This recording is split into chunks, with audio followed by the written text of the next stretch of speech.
We're coming at you from the floor of the 2019 Detroit Auto Show. Next on Talking Cars.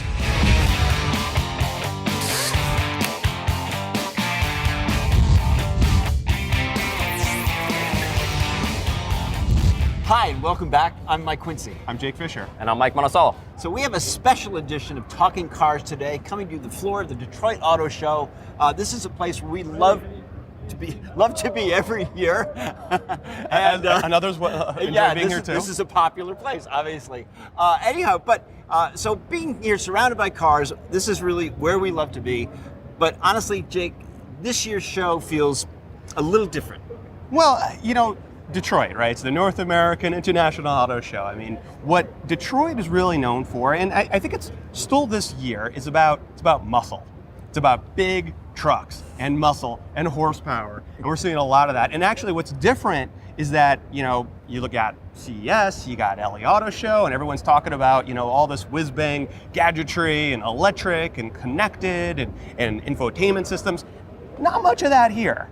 It's about horsepower. I mean, probably what was it? The Ram, heavy-duty Ram, we're talking 1,000 pound-feet of torque. Yeah. I mean, giant amount of, You could basically hook up a winch to this building and just just slightly hit the throttle and you'll pull it off its foundation. That's what torque is all about, and that's what that thing has. And every automaker obviously wants to be the torque of the town. So oh my gosh, please. We're going to start off with that, but that's okay. So it's good. So it's big horsepower. It's just big everything. The physical vehicles are bigger. The horsepower is bigger. We've got everything's got seven passengers. Everything's got a third row. Right, but the other shows are kind of forgive the muscling in on Detroit. Oh my God. There it goes again. That's this is making the organizers kind of rethink everything. Well, what's interesting is that while maybe there's more sexy at LA and CES, and there's more oh wow, that's the future and whatever. This is the here and now. I mean, these are the vehicles that a lot of people are going to be actually buying and carrying their families around with. And that's what people are going to come to the auto show for. So there aren't as many maybe, really flashy presentations here for us, the press, but for the people who want to come sit in the cars, they can still come do all that. Of course, but the show is switching. It's going to be in June. This is the last Detroit Auto Show in winter, which has been here for years. So this will be interesting, switching to June, see what that does if the show gets, even more exciting that way. There were a whole bunch of really cool cars and trucks that we saw this year, and we were talking about what we were going to discuss in Talking Cars, and we obviously couldn't agree on what was the best thing, but we kind of narrowed it down a little bit. So Jake, give us your number one thing at the show that really stands out to you. Number one thing. I mean, honestly, the Kia Telluride was something that I think got a lot of, the crowd was pretty excited about that. Again, we're seeing a lot of these 3-row SUVs, right. Real kind of heart of the market, big right. family vehicles. Family vehicles, yeah. And I think the Kia just was it kind of nailed it. It's going to be at an inexpensive price, relatively, but they're going to put a lot of equipment on it. There isn't cloth seats, they're all going to have a V6 engine, right. Wow. Harkens back to the days. They're all going to have leather and V6. It has a very nice interior, but I feel like I sort of got tricked a little bit by we get some of this information ahead of time, we get some of the photos ahead of time, and Kia, to their credit, did a great job with their photos, making it look even bigger and burlier and brawnier than it is, and they were hyping that, and so it looks like it has these big fenders and everything. When you get to it, it's really not, and they want it to feel off-roady, and they even have this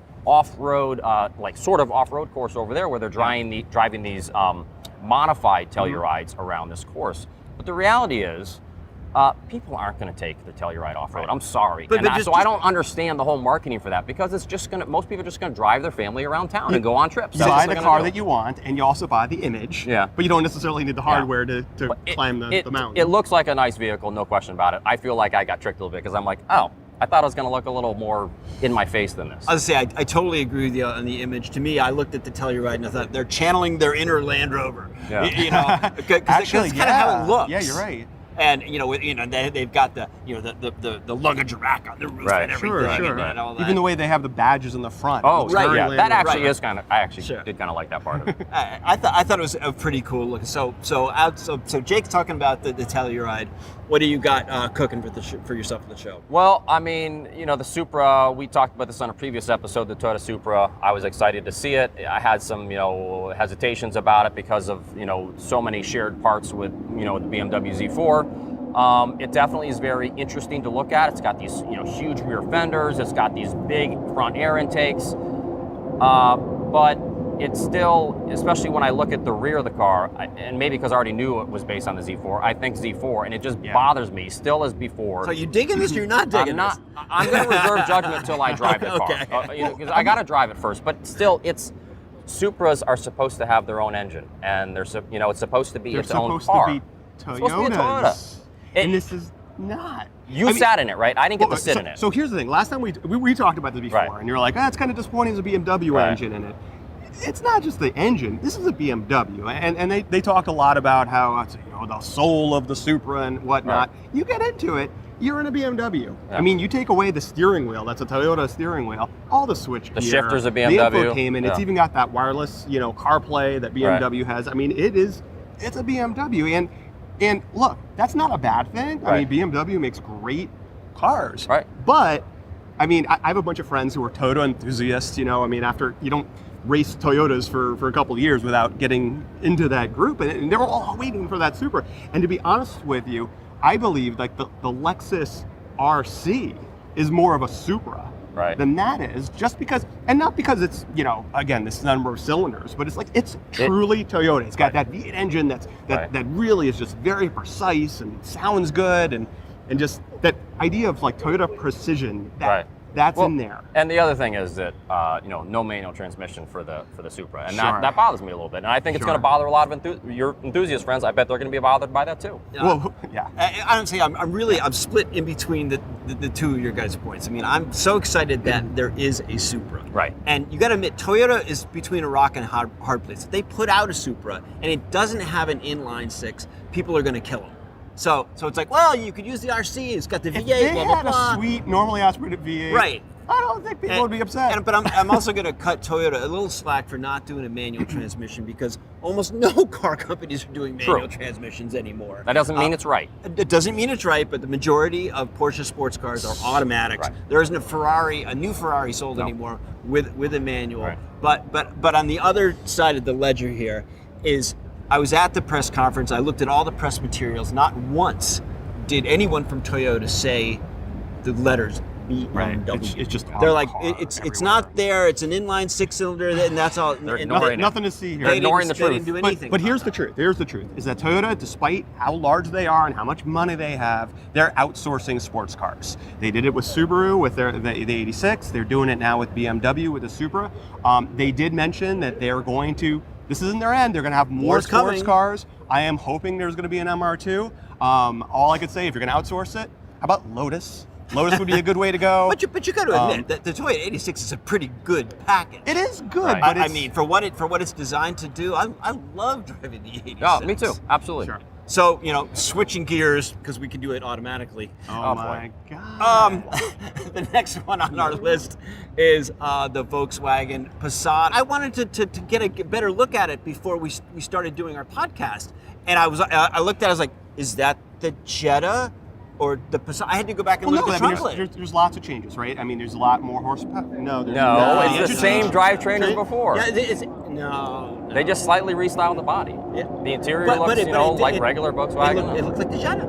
It's just. I mean, I don't think it's not unattractive. It's kind of handsome. It's Yeah. kind of conservative, but Right. boy, it didn't really look like The only anything thing new. I could say about this is that, maybe they did the right thing, because if you look at Passat, it's a nice car. It's a nice driving car. The only issue I could really call about it is about reliability.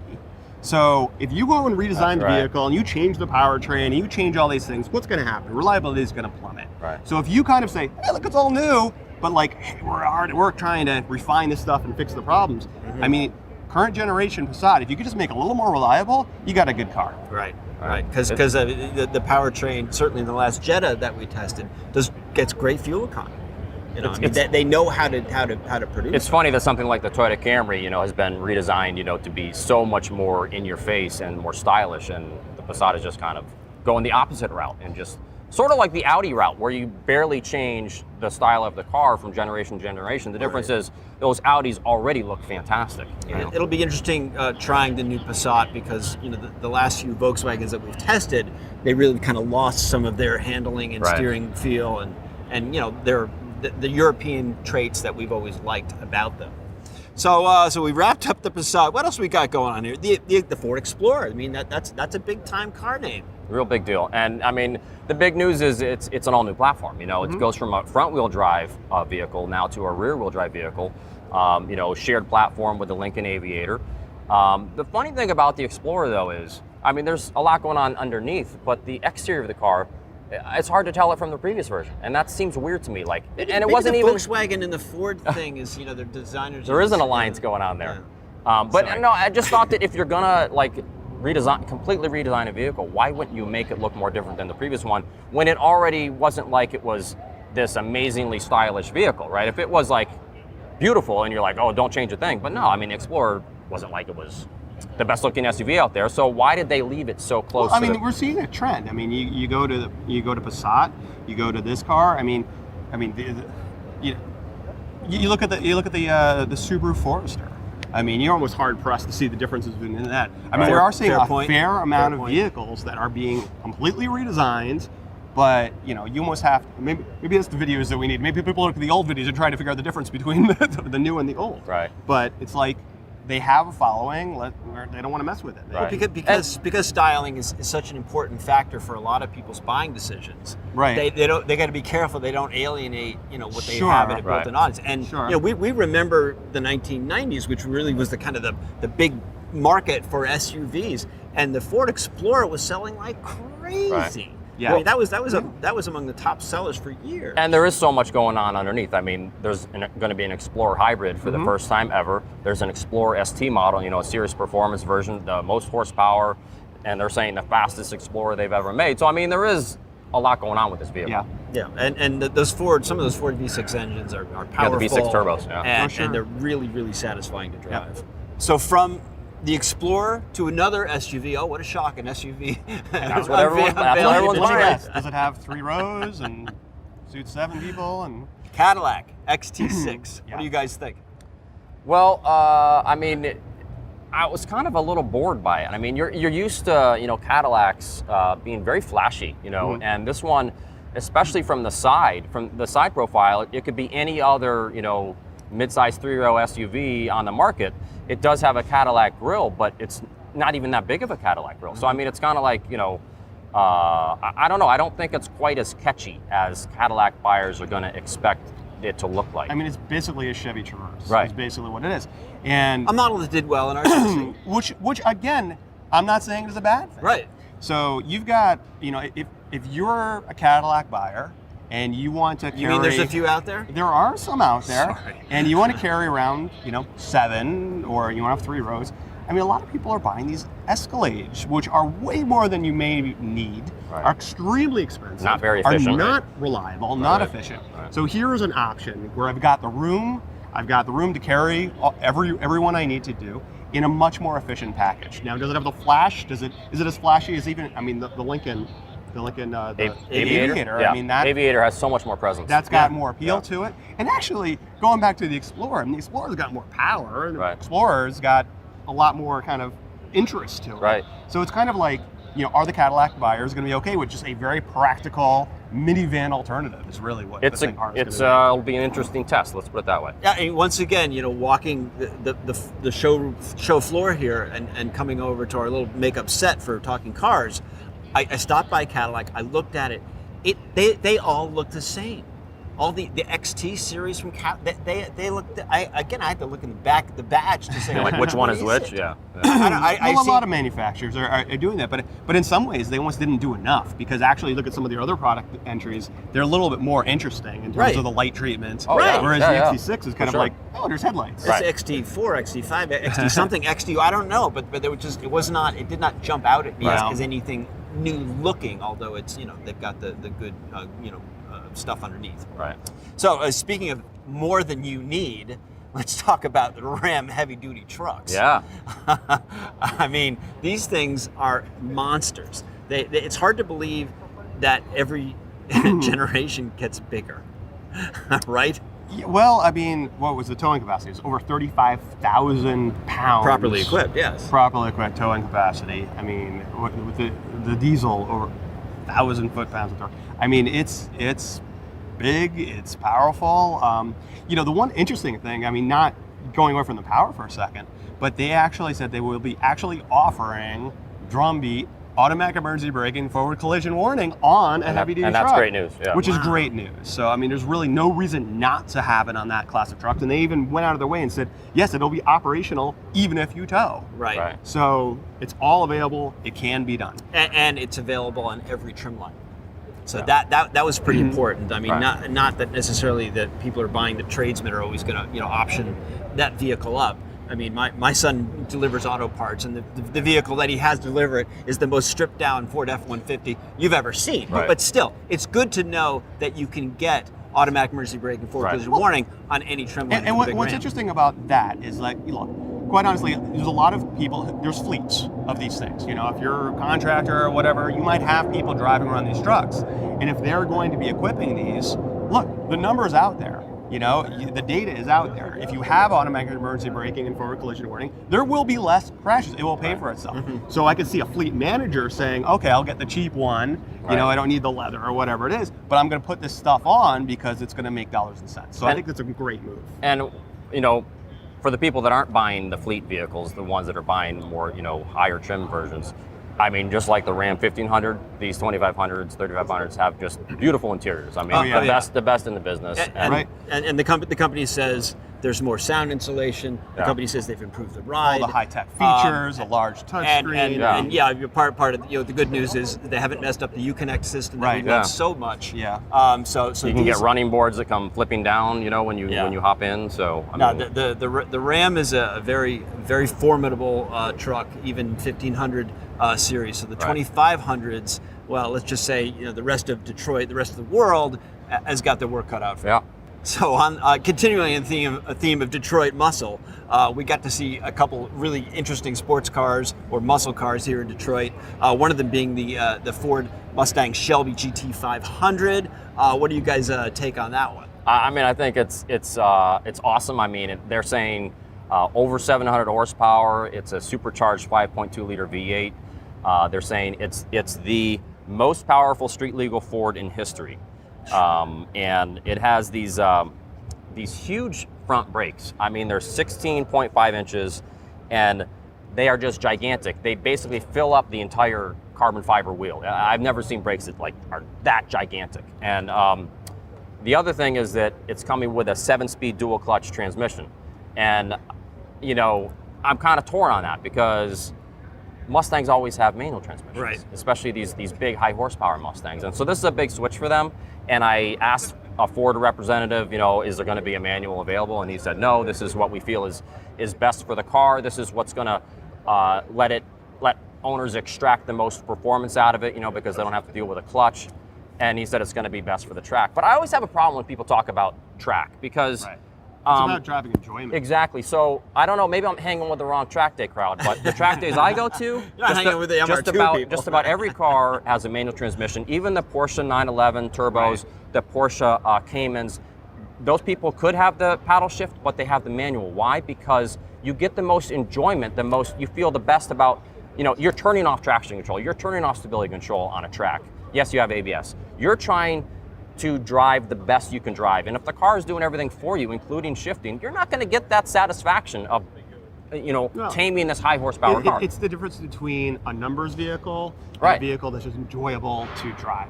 and it's about driving enjoyment. Yeah, you kind of want to do it yourself. I think one other interesting thing about it is, again, high horsepower, most powerful ever, Right. et cetera, et cetera.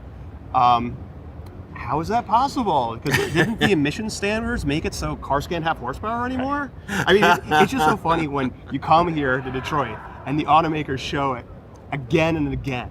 That they in can this do this, yeah. environment Right. Yeah. where the emissions, are quite tight. Right. They're amazing. I mean, they're able to produce these incredible performance and It's- show it it's- one time and again. It's shocking what they can do these Yeah. days. Yeah. Every time they say they can't do it, then they do it. And they can And- make and them they- sound awesome too. Right. Hit it out of the park. Right. What Yeah. my take on the Shelby was, yes, it's the horsepower is huge. It's awesome. I still really like the basic Mustang GT and just the GT350 are Right. incredible. It Right. almost Yeah. blows my mind that people want more. I mean, obviously, Chrysler Dodge are doing it with the Hellcat because. There's always this you want to be the one person on the block with the most horsepower or something. I don't know. I think it's the manufacturers want to be on the block with the most horsepower, and they're just flexing their muscles and they're saying, "Look what we can do." Right. And it's impressive. And it worked obviously because we said 1,000 foot-pounds of torque, And which is driving on exactly what horsepower, right? Ram wanted us to say. And Right. also, it does look pretty cool too. I mean, Yeah. it is a pretty cool looking car. So another kind of esoteric sports car that does have a manual transmission. The Subaru. Let's see if I get this name. The Subaru STI S209. That was revealed here in Detroit. Really hotly anticipated by the Subaru crowd out there. Yeah. You want to go Yeah. first? Well, I mean, was it 200 lucky owners Yeah. might have the opportunity to buy one of these? I mean, the whole S209. I mean, the whole thing with that is that there have been special editions of the STI before. This is the first time that we're getting one in North America, in America. Right. So I mean, that's kind of a cool thing. And yeah, it's got more horsepower and better handling with a 341. 341 horsepower. Yeah. Little more horsepower. I mean, the only thing that I kept on thinking when I'm watching this is it's still the last generation Right. Impreza platform with the older 2.5 liter engine, and the new platform, the new Impreza, is actually really, really impressive. Right. And the fact that they not only haven't taken the sports cars, the WRX and the STI, onto that new platform yet, but now they're coming out with like this Halo vehicle on a platform that was introduced, I think it was like 2012. Okay. So think of it as the last hurrah for this generation of STI, right? Kind of like this is the last hurrah for the Detroit Auto Show in winter. Subaru said, Right. we'll bring it, this STI to S209, last hurrah for that car. I think it's really cool that they're doing it because we haven't gotten these special editions. It has a pretty nice interior. It has a suede steering wheel and a suede seats. And it's going to be awesome. I mean, it's going to be an amazing car to drive. Yes, you could get horsepower out of WRXs and STIs on your own. You can do that, but this is from the factory, and it's Says going the guy who modifies the and Miata. You can yes, and I screwed it up when I modified Exactly. the Miata. But it's from the factory, and also it's going to be, could be a collector's item down the road. For some most people, it's definitely. going to be, If you a really wanna- cool car to have. If you want to be that track driver, what we were talking Yeah. about, get yourself an STI, modify it yourself. You'll get over 341 horsepower. You could buy a suede steering wheel, and you could make it your own. So, and that I think it's a less expensive and more interesting way to go. Will you honestly. buy me a suede steering wheel? We'll talk about it Okay, later. okay. Yes. Subaru, no doubt, will have no problems selling Oh, yeah. every single one of Yeah. them. So, Mike, you mentioned that this is going to be the last winter Detroit Auto Show. Right. Can you tell us, what we're going to expect to see next time we come to Detroit? Yeah, so it's going to be in June going forwards. This is something they're trying, and my guess is it's going to generate more excitement probably for the manufacturers because everyone doesn't have to come in the middle of winter. The journalists don't have to come in the middle of winter. But even forget us. Let's talk about the people who matter. The regular consumers who come to these shows to sit in the cars. My understanding is there's going to be a bunch of displays outside as well, driving things for them to be able to do outside that they can't do right now because it's in the middle of winter. So Yeah, that's exactly what a manufacturer's rep told me when I asked, what do you know about the show moving to June? And they said, we're for better weather. We're also going to they said they're probably going to hold back some debuts that you might normally see in New York City. Yep. So Yeah. New York City, it's kind of like an early spring show. So maybe the manufacturer could say, we're gonna be introducing our next year model year's car. So I guess that will be the 2021s. Or Well, I mean, it makes sense because I mean, you think about the January show, right? I mean, so we're January of 2019. If you're introducing a 2020 model that doesn't come out in the fall, do you really want to show your cars It's a that long ways early? away. Yeah. Because basically you're doing, especially if you're redesigning a vehicle, it's like, hey, don't buy that car in the showroom for a year. Wait until the next one comes because it's so much better. It's a weird message. So Right. it does make more sense to wait until June. So doing it in June, hopefully the weather's going to be better. Bring your suntan lotion. Well, that's going to do it for this episode of Talking Cars. As always, check out the show notes for more information on the cars or the topics that we talked about. Thanks so much for tuning in. We'll see you next week.